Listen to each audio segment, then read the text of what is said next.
ہر چیز دنیا میں ایک پروسیس کے ذریعے ہوتی ہے۔ پودے کو اگنے کے لیے دھوپ کی سختی برداشت کرنی پڑتی ہے، اسی طرح پانی کو شفاف کرنے کے لیے اسے آگ پر چڑھا کر ابالا جاتا ہے۔ بالکل اسی طرح سونے کو کندن بنانے کے لیے اسے بھٹی میں گرم آگ میں ڈالا جاتا ہے۔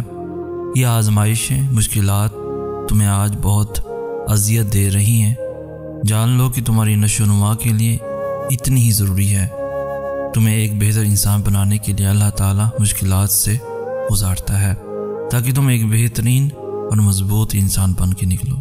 اس لیے ان آزمائشوں سے بھاگنے کی بجائے ان سے لڑنا سیکھو اور مضبوط بننا سیکھو، کیونکہ جب تم ان سے گزر کر ان کی طرف مڑ کے دیکھو گے تو اپنے آج اور اپنے ماضی کے انسان میں زمین اور آسمان کا فرق پاؤ گے۔ جو لوگ تکلیف دے رہے ہیں، بات بات پہ تانا دے رہے ہیں، تہمتیں لگا رہے ہیں، تو آپ ایک بات کو یاد رکھیں کہ وہ رب کچھ نہیں بھولتا، وہ واقف ہے ہر زخم سے۔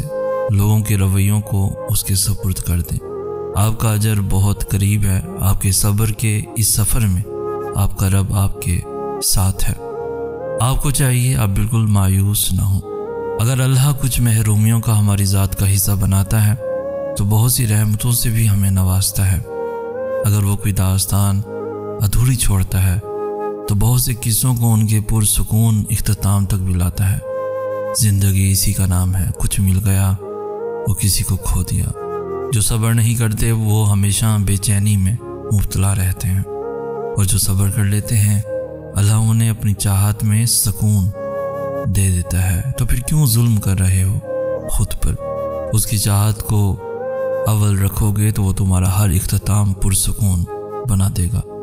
تم واقف نہیں، شاید تمہارا رب سب کچھ کر سکتا ہے۔ سنو، اگر تمہارے لیے کوئی چیز بہترین ہے تو وہ تم تک پہنچا دی جائے گی، اور اگر تمہارے لیے بہتر نہیں ہے تو آ کر بھی چلی جائے گی۔ تم اللہ کی مصلحتیں نہیں سمجھ سکتے، اس رب کی مصلحتیں تمہاری سوچ کے برعکس ہیں۔ اس لیے اگر تم سے کوئی چیز لے لی گئی ہے تو یہ بھی یقین رکھو کہ وہ اس سے بہتر تمہیں عطا کرے گا۔ تم بس ہر حال میں اس کا شکر ادا کیا کرو اور اپنے نصیب کی بہتری مانگا کرو، کیونکہ بے شک وہ ہی بہتر جاننے والا ہے۔ میں جانتا ہوں محبت میں محبوب کے کسی عمل پر کوئی اعتراض نہیں اٹھایا جاتا، خوبیوں خامیوں سمیت اسے قبول کیا جاتا ہے۔ اور تمہیں یہ بات جاننی چاہیے کہ میں یہ بات ماننے کو تیار ہوں، مجھے تم سے محبت نہیں ہے، کیونکہ مجھے تمہاری یہ خامی کسی صورت قبول نہیں ہے۔ تم حرام پر اصرار کرنا نہیں چھوڑو گے تو میں محبت پر اصرار کرنا چھوڑ دوں گا۔ اور تم جانتے ہو اللہ کی محبت انسان کی محبت سے زیادہ پائیدار اور دائمی ہے۔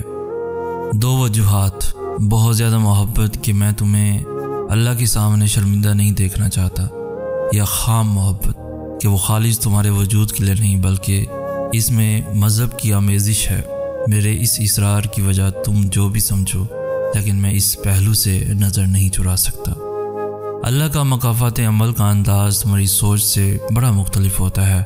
جب کوئی تمہیں تکلیف دے کر چھوڑ جاتا ہے تو اللہ اسے فوراً سزا نہیں دیتا، بلکہ اس سے نمٹنے سے پہلے تمہیں مضبوط بناتا ہے، اور اس دوران اللہ اسے دنیا کے ہر دھوکے سے ملواتا ہے جس انسان نے تمہیں دھوکہ دیا ہوتا ہے۔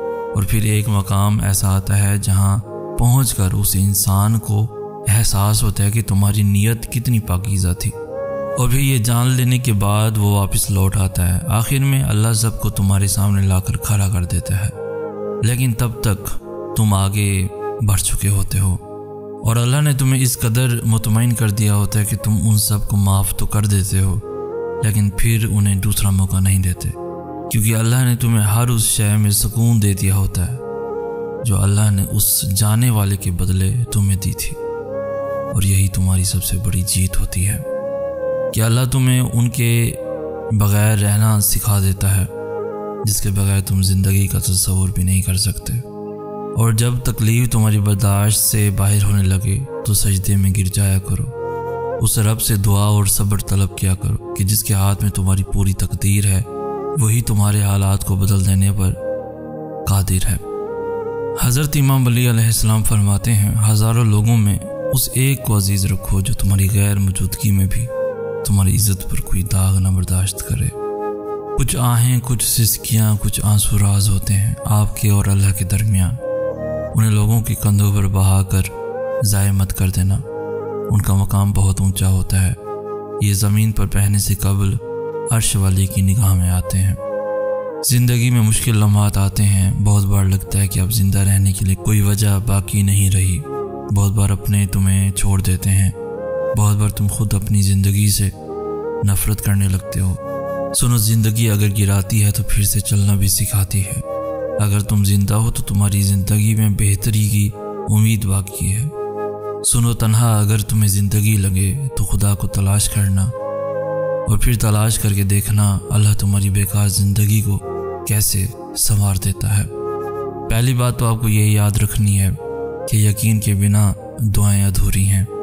دعا سب کچھ کر سکتی ہے، جو مانگ رہے ہو وہ تمہارے لیے یا دنیا کے لیے ناممکن ہو سکتا ہے، لیکن جس سے مانگ رہے ہو وہ اعلیٰ کل شیء قدیر ہے، جو اس پورے نظام ہستی کو چلا رہا ہے، جس کے حکم سے سورج نکلتا اور ڈھلتا ہے، جس کے حکم سے صبح و شام میں پھر شام رات میں بدل جاتی ہے، جو تمہیں آج تک سنبھالتا آیا ہے، وہ کیسے تمہاری دعا قبول نہ کرے گا؟ اللہ سے جب بھی مانگو جیسے بھی وہ ضرور سنتا ہے، وہ تمہاری خاموشیوں کو بھی سنتا ہے اور تمہارے سینوں میں چھپے ہر راز سے واقف ہے۔ بس تم کامل یقین سے مانگو، پھر دیکھنا تمہاری دعائیں خود ہی قبول ہوتی ہوئی نظر آئیں گی، خود ہی معجزے رونما ہوتے ہوئے نظر آئیں گے۔ ہم ہمیشہ سوچتے ہیں کہ سامنے والے شخص نے ہمارے ساتھ برا کیا ہے، اس لیے ہم اسے معاف نہیں کر پاتے، حالانکہ در حقیقت ہم خود کو معاف نہیں کر پاتے۔